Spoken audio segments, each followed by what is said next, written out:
The biggest obstacle I've ever had to overcome was pretty recently, actually.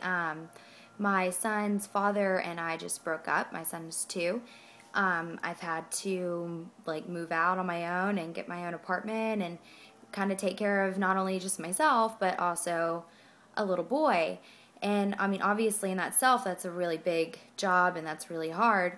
But I mean, even before that, for a long time when I was living with his father, it was like I wasn't happy. And I knew that I wasn't happy. And I'm sure that he could tell that I wasn't happy and that he wasn't either. And I kind of almost felt selfish for not wanting to be with him. And I mean, it took a long time for me to admit to myself that it's okay to not want to be in a situation where you're not happy. And I tried really hard to make it work just for the sake of our little boy, but in the long run, I mean, if you're not happy, even our son's going to be able to tell eventually that I'm not happy and that his dad wasn't happy. And I finally kind of stood up for myself, and I was like, this isn't where I want to be. This isn't the kind of person I want to be. I have big dreams and big goals, and I don't want to be stuck living in Corpus Christi for the rest of my life and waiting tables or working at a radio station, which is what I got my degree in, but the market here is so small that I can't even really even use that.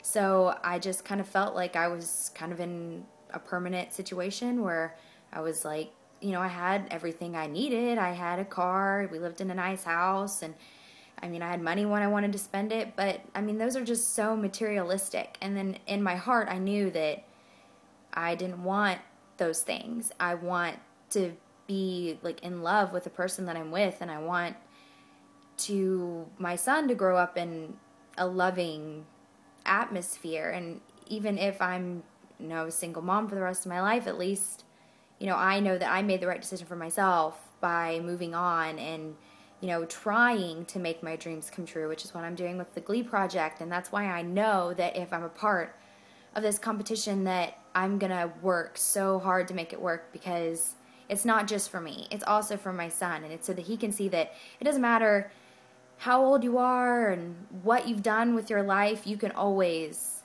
try again, and you can always try to make your dreams come true. And that's exactly what I'm trying to do, and I really, really hope that I get the opportunity to do that.